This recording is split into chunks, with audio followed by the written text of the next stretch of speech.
रमेश नाम का एक लड़का था।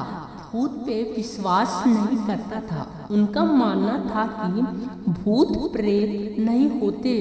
मगर एक हादसे के बाद उसकी यह सोच पूरी तरीके से बदल गई। रमेश गर्मी की छुट्टियां मनाने के लिए अपने गांव गया हुआ था। जब पहले रमेश अपने गांव जाता था तो वहां पर वह अपनी छुट्टियां आराम से मनाता और वापस आ जाता था।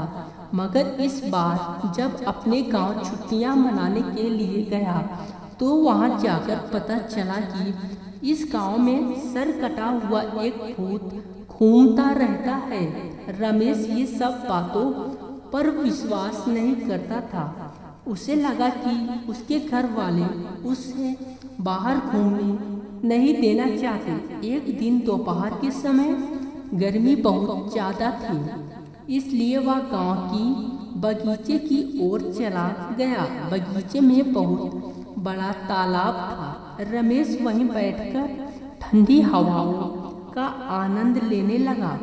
थोड़ी देर में उसे नींद आने लगी। तभी उसके पास कोई आकर बैठ गया, उससे बात करने लगा। रमेश आधी नींद में उस आदमी से बात करने लगा। बातों ही बातों में उस आदमी ने रमेश का सारा अतीत उसे बता दिया।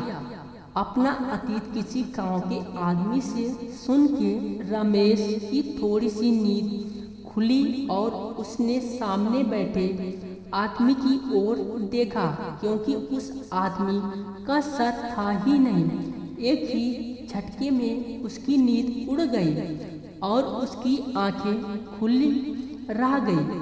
तब तक वह आदमी भी वहां से गायब हो गया था। रमेश सीधा भागकर अपने घर आया और शाम को रमेश की तबीयत भी खराब हो गई। जब रमेश के घर वालों ने रमेश से पूछा क्या हुआ, तो रमेश ने सारा किस्सा घर वालों को बता दिया।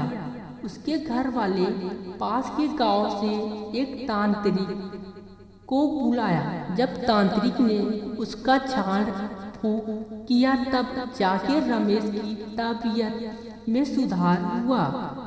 उस घटना को सोचकर वह आज भी डर जाता है।